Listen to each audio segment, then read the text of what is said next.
Well, ladies and gentlemen, welcome to a special Christmas video. Yes, I do not have my Christmas hat. I don't have my Santa costume because it's all in the back in that room and boxes, and I'm just too lazy to get it out. So Merry Christmas to all y'all. There, that's my little celebration for that. So, since I did not really do my regular programming, planets through nakshatras and planets through Ascendant, because, I was making quite a few of other videos, branching into other avenues. So I'm like, why not start the regular programming next week, and then this week just talk about some other things that may help you in your journey of astrological learning. So today we want to talk about sign aspects. How sign aspects should be studied in astrology. And you can be following Western astrology or you can be following Vedic astrology. Either one, if you can use sign aspects of planets or of signs, you will learn a whole lot more about the circumstances and the nature of the person. Circumstances of somebody's marriage, work, home, career, studies. So it's a very, very simple concept. And many would be thinking, well, he's talking about Jaimini astrology. The astrology that actually uses sign aspects. No. That has its own way of, dealing with Jaimini system. I'm talking about regular astrology. You can use sign aspects in regular astrology as well. It is right there. I think it's chapter 2 of Bharat Parashara Hora Shastra. Chapter 5 or chapter 2? I don't know. I think original text may have chapter 1 or 2, but the book that I have has chapter 5 as studying the sign aspects. So that's what we're going to talk about today. And it's important to know which sign might be aspecting which other sign and how a planet transfers its energy from one sign to the other. So that's what we're going to talk about. So if you do not know what ascendant you are, where your planets are placed, which sign they're placed in, so you can see their sign aspects besides the own aspect that they have. For that, check out the links here. Check out my full astrological report, including my books, Astrology, Conjunction, Aspects, and Mahadashas at the Speed of Light, including all my consultations and reading at this link. So, sign aspects. Let's make it simple. See, I gotta put my cool shades on because, again, the light is so bright that I cannot see the screen of my camera in case things go blur focus. So this is the best way I can do it. But hey, it's good though. This new bulb helps me with, gives a lot of details in the video. So I like this lighting. So, I'm going to show you, well, before I even show you, let me just tell you in detail how sign aspects work, okay? There are a certain sign, a certain zodiac sign will aspect only certain other zodiac signs, and that's it. It's not going to aspect the entire chart. So, for example, if you take the sign of Aries, the very first zodiac sign, that sign of Aries will aspect the sign of Leo, Leo, Scorpio, and Aquarius. That's it. It will not aspect anywhere else. So, Aries aspects the sign of Leo, Scorpio, and Aquarius. That's it. That's sign aspect. So when you're trying to study what sign is the sign of Aries looking at, well, there you go. That's it. Leo, Scorpio, Aquarius. It'll always aspect these signs regardless of where it's placed in your horoscope. So if you're a Sagittarius ascendant, sign of Aries is where? In the 5th house. So which sign then Aries will aspect? It'll aspect the sign of Leo in the 9th house. It'll aspect the sign of Scorpio in the 12th house. and it'll aspect the sign of Aquarius in the 3rd house. So you got that? That's easy, right? Okay. So the way sign aspects work, if let's say you take the sign of Aries, you have Venus sitting in the sign of Aries, because that won't make sense for the sign aspects actually, because Jupiter will always have its own aspect and will aspect the sign of Leo regardless. So Venus is in Aries. So which sign does Aries aspect? I'll ask you again. Aries aspect the sign of Leo, Scorpio, Aquarius. So now that a planet is sitting in the sign of Aries, which is Venus, it is going to aspect. That means Venus, the sign of Aries, is helping Venus to aspect, to look at the sign of Leo, Scorpio, and Aquarius. Think of it this way. Venus has its own aspect, the 7th aspect. It was given the 7th aspect by the divine, that you can only see 7th place from yourself. Okay? But now, let's say, before people, when they had to communicate with somebody, they had to send a bird with notes. Okay, I'm communicating. That is now my way of communicating. That's the divine that has given me this communicative way. He says to use a bird to communicate, and that is what I'm giving you. But now, an alien comes in and says, hey, look, here's an iPhone. Back in the 16th century, 12th century, hey, look, here's an iPhone. And I'm going to give you the same iPhone to your buddy. And I'm going to put a cell tower there. So now you guys can connect very quickly, very fast, and far away than your bird can go. Same thing with this. So Venus has its power, but now it was sitting in the sign of Aries. Aries is this special new machine that helps Venus to connect with certain signs that it could never connect before. So Venus being in Aries now is able to connect with the sign of Leo, Scorpio, and Aquarius. So that makes sense? Now, if there's a planet sitting in the sign of Leo, Scorpio, and Aquarius, well, now Venus is going to be able to impact that planet.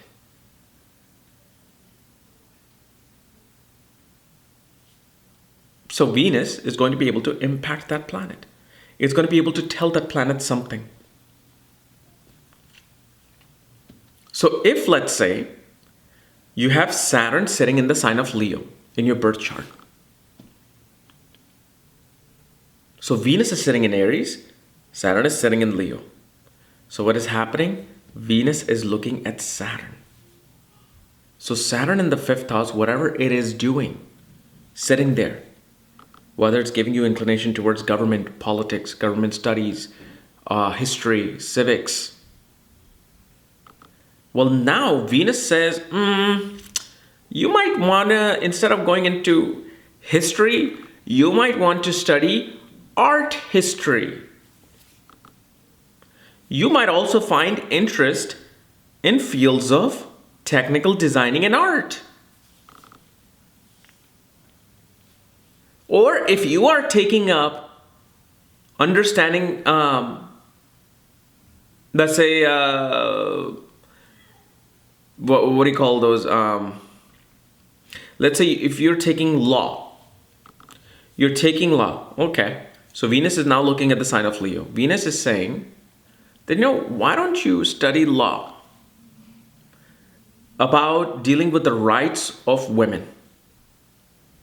Becoming a civil attorney who may help women.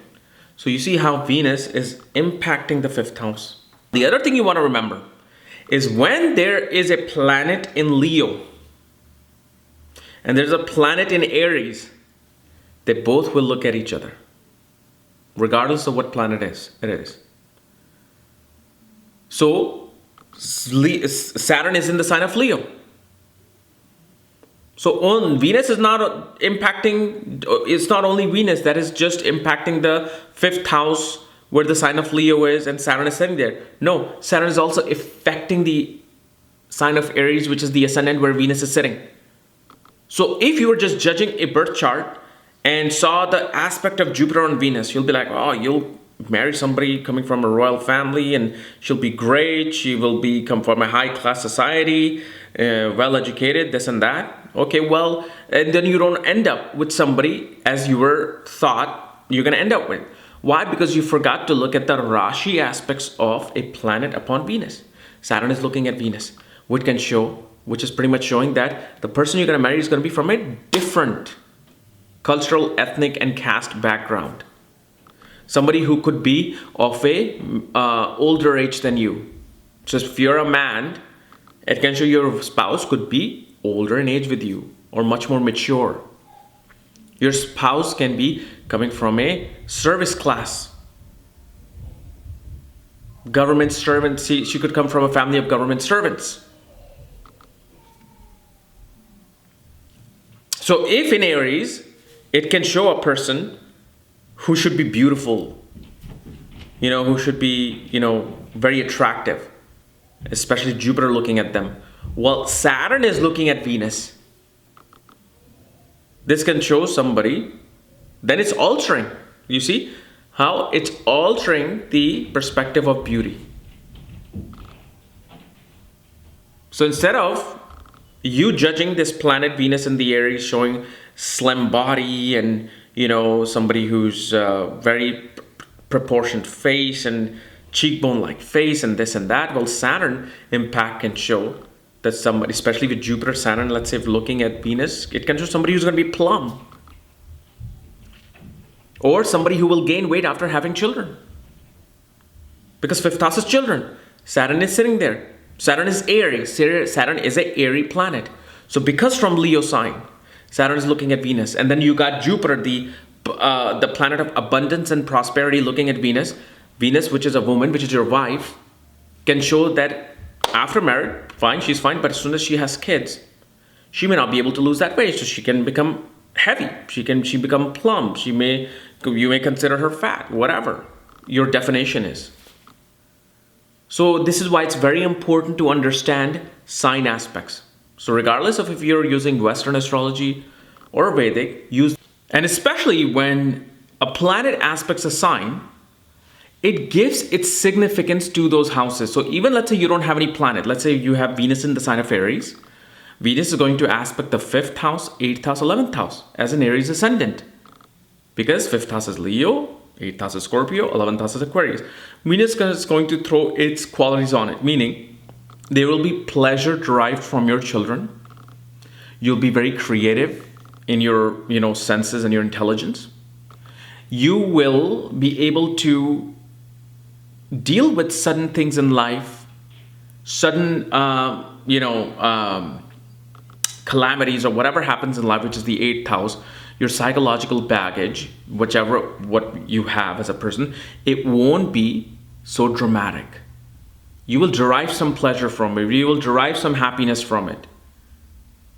By understanding your psychological baggage, you will be able to understand yourself much better, and you'll become more happy, where somebody might get more depressed by understanding their psychological baggage. You will have pleasure deriving from your friends or network circles, your support system. This will also make you quite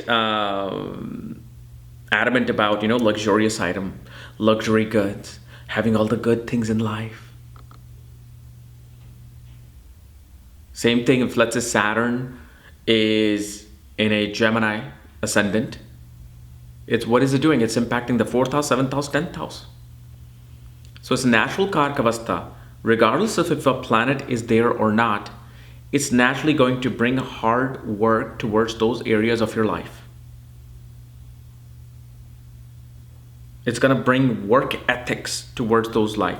You're going to have to work to sustain those things. You're going to have to work to keep your home happy, to deal with your mother. You will have to work hard, give duty, sacrifice, commitment to your marriage. And you're definitely going to have to work hard and do a lot of labor of love work towards your career in order for you to really get yourself going. For an Aries ascendant, Saturn in the 1st house, you'll have great responsibility towards the children, duty and commitment towards the children. You will have to deal and have the capacity to deal with sorrow, to deal with sudden events that happen. You're going to have to make yourself tough to deal with those things. And you will have to understand the fact that you will not derive any benefits from your network circles and your support system. You will have to do things through hard work, through your own. Nobody's going to be there to help you out. This is how I start understanding, regardless of a planet is there or not. And if a planet aspects its own sign. So let's say if Saturn is in the sign of Aries. Saturn is in the 11th house, or I'm sorry, Saturn is in Aries, looking at the 11th house, the sign of Aquarius, which is its own sign. What is it going to do? It's not going to give you friends or any benefit from friends, but it will not let you be hurt by those people either. It won't let you hurt by those folks. So if somebody wants to come and take advantage of you, Saturn is looking at its house, is going to protect it. And whatever friends that you have, the limited amount of friends that you have, will be wise. They'll be old, mature, wise. So if for Aries ascendant, Saturn is in the second house in Taurus, it's going to aspect the 10th house of Capricorn, right? Which is its own sign of Capricorn. That means it's going to protect your reputation, your career. But yes, it is going to make you work hard towards those things. You're going to have to sacrifice things towards it because its natural Karkavastha is coming upon the 10th house.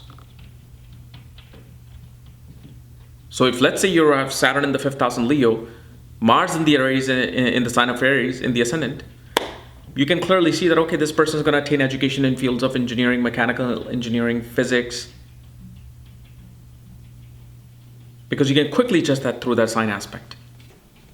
So if you were to judge education of somebody, just based on the fact Saturn was in the 5th house without any aspect, you may think, okay, well, your education may take place in fields of history, it may take place in fields of law, also, or it may not take place at all. But because Mars was looking from the ascendant, showed the person was impacted to get an education in fields of engineering, technology, mechanics, civil engineering, auto mechanic type engineering.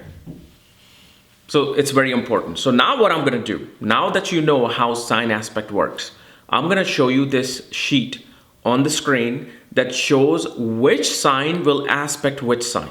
So if you see here, you're seeing all these signs, cardinal signs, fixed signs, and dual signs. So if you look at just the sign of Aries, you will see the sign of Aries is only going to impact or aspect the sign of Leo, Scorpio, and Aquarius. And just like that, you will go to the fixed signs. And then the dual signs will always aspect each other only. So Gemini, Sagittarius, Pisces, Virgo, these signs will just always look at each other. And if there are planets sitting there, they will look at each other. So now, here's the great thing. Let's say you have Rahu in Gemini. And you have Ketu in Sagittarius. Now, one thing I say is that Rahu, Ketu do not aspect each other. They're not looking at each other. That's the karmic axis. That's like the black hole. They are looking at each other, but telepathically. Because Rahu is aware. The planet is there. It's not looking at it, it's just aware. It's like I am Rahu here in the front. Ketu's in my back. So if Ketu's now with the planet, I'm going to feel this scratch in my back. I don't know who's scratching it, but I know there's something being scratched. My back is being scratched. That's how the actual impact of Rahu Ketu works. But when they're in a dual sign, because they're opposite to each other, when they're in a dual sign, they will always be in a dual sign. They both will be in the dual sign. So dual sign look at each other. Gemini, Sagittarius will look at each other. If Rahu, Ketu are in Virgo and Pisces, they will look at each other. That means now, if you have Rahu in the ascendant in Gemini, Ketu in the 7th house in Sagittarius, both are impacting the 7th house. So if you go back to this sheet, you will easily see which sign will aspect which sign. So now you can see that, okay, Rahu, Ketu do aspect each other in certain instances. Only when they're in a dual sign.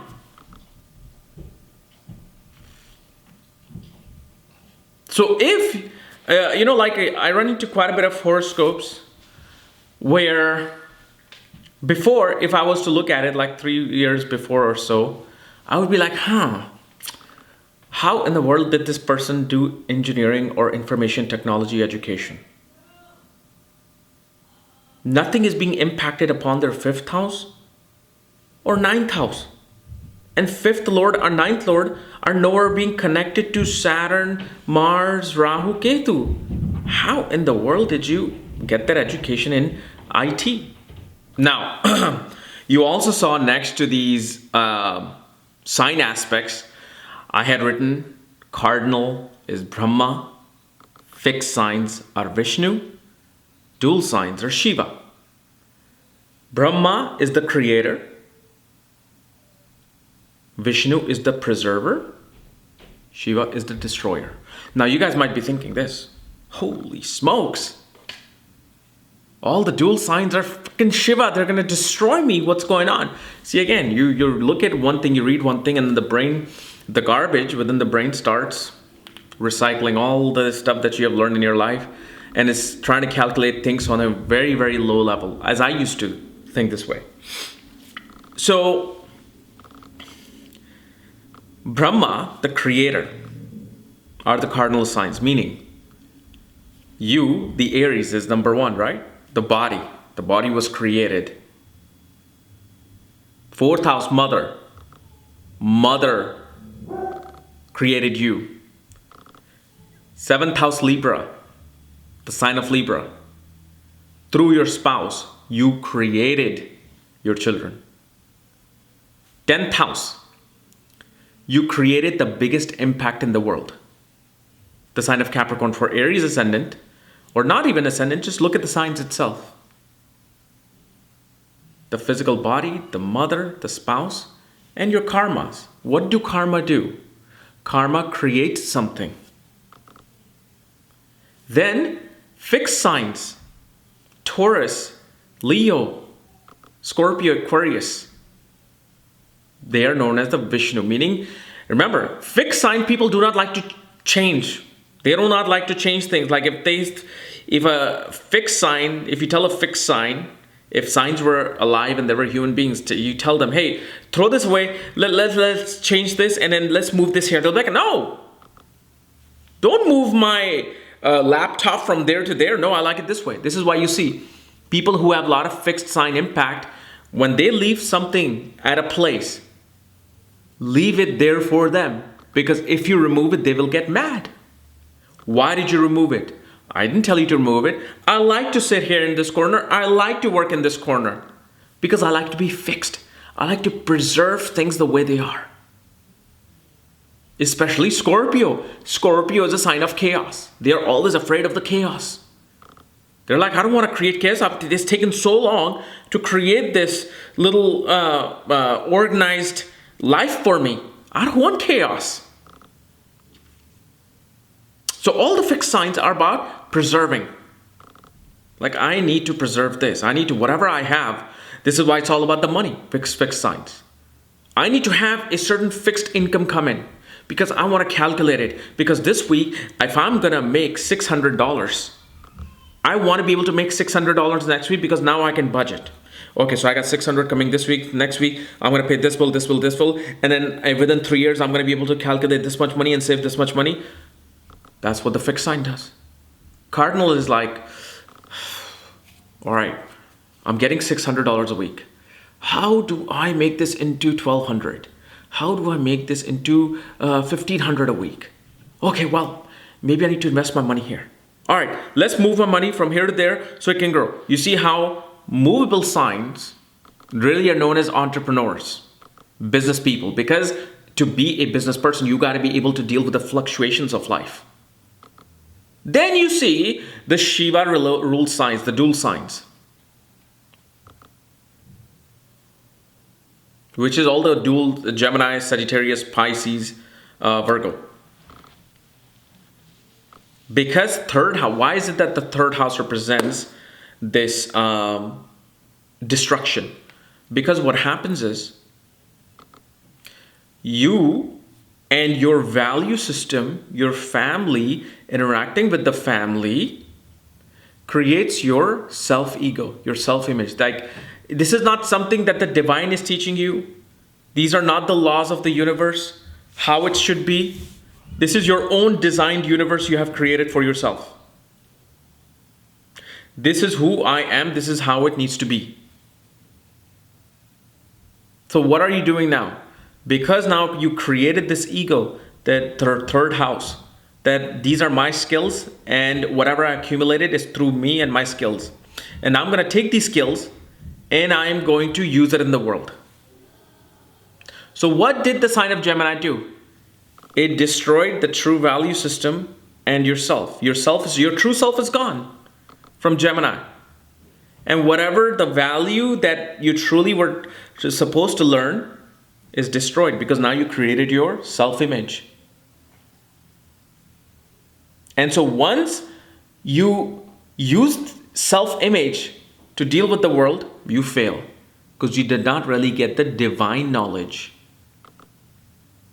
You didn't get the knowledge of the Guru in the 9th house. You got the knowledge of Gemini, TMZ, all the celebrity news, all the political garbage news on television is how you are creating your world.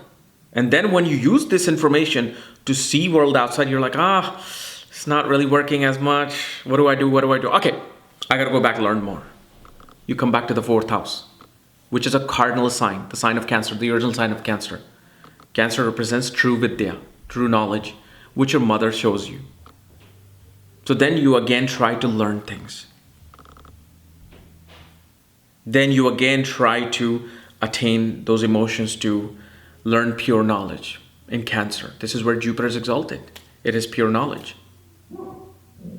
And then through that knowledge, you try to create your fixed world. You try to create children, because you feel like by creating things, by creating my children, I'm going to be able to sustain myself, because they will help me sustain myself. But then what happens? Virgo comes in. Well, now you got to deal with the health issues. Focusing on health, enemy, competition in the world, just destroyed the knowledge that you learned. So we keep going in cycle of these things. So you take the sign of Sagittarius. Why Sagittarius is Shiva? What is it destroying? What is the dual sign of Sagittarius destroying?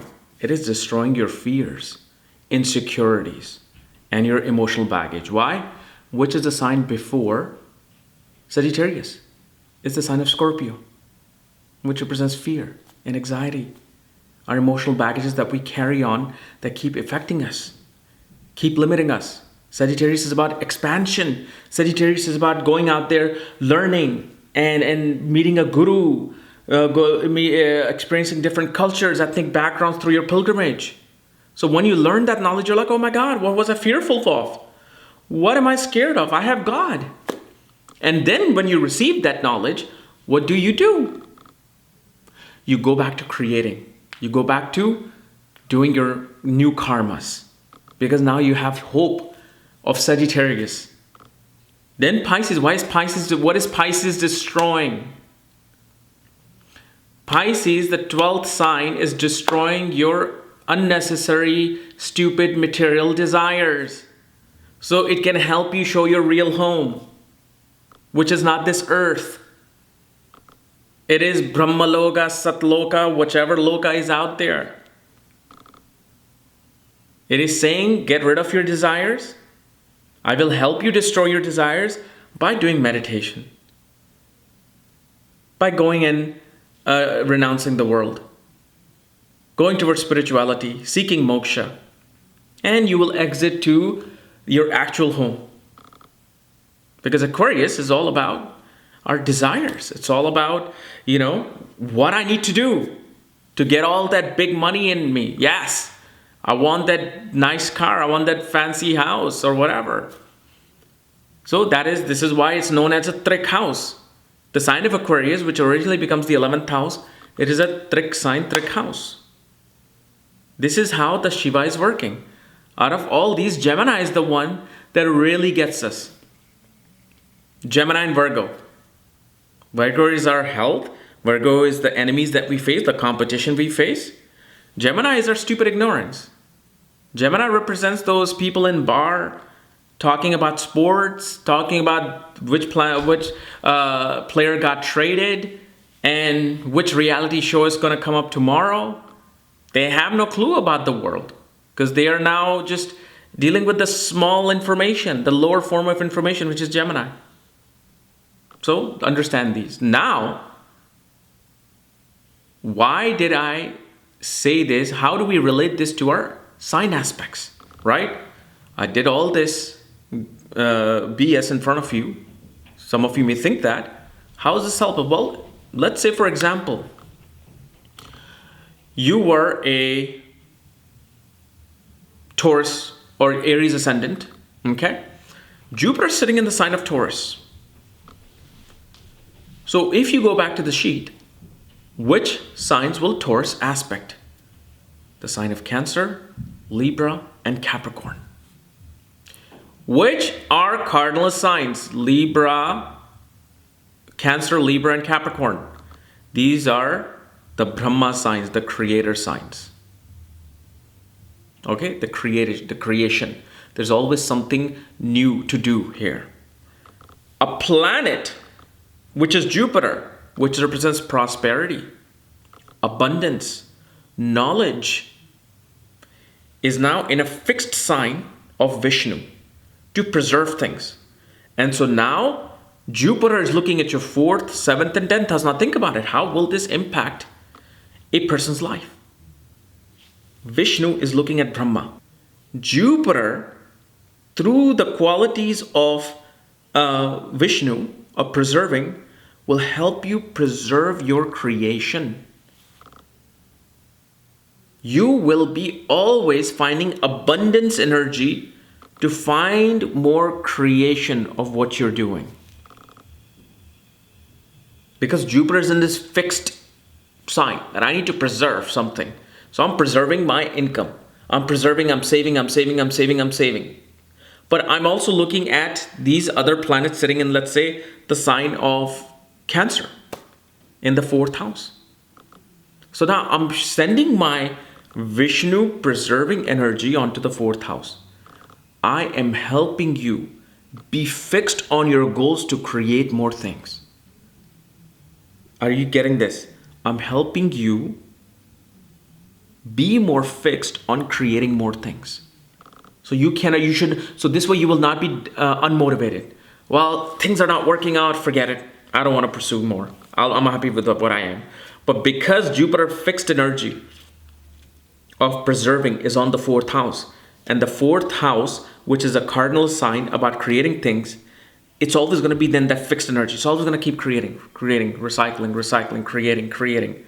It doesn't know when to stop. So this is why these people are highly motivated to keep moving forward in life, because that is now their fixed quality through help of Jupiter. So whether there are planets in each of the cardinal signs, or if there's only one planet, let's say Saturn is in the 10th house in Capricorn, or not Capricorn, because that'll be a normal Jupiter's aspect. Let's say Saturn is in the 7th house in Libra. Jupiter from the 2nd house is looking at the 7th house. Saturn represents sacrifice, duty, commitment of the marriage. You have to be subservient to your spouse with the Saturn. You're going to have to make sacrifices. You're going to have to bow down. And you are going to have to give your duty and commitment to this house. So it's in the house of creation, of Brahma. You have to create new things in your marriage to sustain it, or your business to create new things to sustain it. Jupiter's blessings are now looking at the 7th house. It gives you more vitality. It gives you more energy to keep doing what you're doing. But because it's also the fixed energy, the preserving energy, it helps you preserve your ability to keep creating things. That becomes your fixed quality. Like, I'm a machine that has to create. I'm always going to find new ways to improve my relationship. I'm always going to find new ways to rejuvenate my relationship. I'm always going to find new ways to improve my business. That's how you understand these things. And this concept of Brahma, Vishnu, Mahesh, simply I again learned it through like Sanjay Rath, and his knowledge, his books. It helps you understand, especially when you are studying astrology. Every day when I keep reading Bharat Parasha Hora Shastra every day. I try to read 5-6 pages every day in the morning. So when you have knowledge and when you hear something like this, it helps you connect 2 and 2 together, especially when I use this concept of sign aspects with this concept of Brahma, Vishnu, Mahesh, Brahma, Vishnu, Shiva, it just opens you up. So now let's look at a chart. So if you look at a chart here, this is an Aries Ascendant chart. You have, if I wanted to ask you what education they may have achieved in their life, you have Mars, Rahu in the 12th house in Pisces, Ketu's in the 6th house in Virgo, Sun, Mercury are in the 9th house in Sagittarius, and houses of education are 5th and 9th house. Basic education and higher education. Now 5th Lord is with Mercury, which is about learning, skills. But if I did not know about Rashi aspects, it would be very hard for me to see what education they may have received.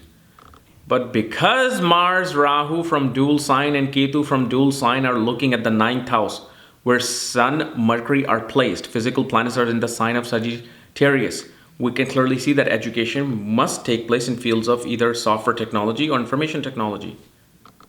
Why information? Because 3rd Lord of information, collecting information, distributing information, analyzing information is in the 9th house. And that's it. This is how you analyze things. And this is how Rashi aspects are studied. Okay. So guys, this was my analysis of Rashi aspects. If you're new to my channel, subscribe below. Again, if you want to know where your planets are placed, which sign they're in, so you can see which planet they might be aspecting in the other sign. For that, check out the links here. Check out my full astrological report, my books, reports, consultations, and all the other good stuff. And I will see you on Monday. Bye-bye.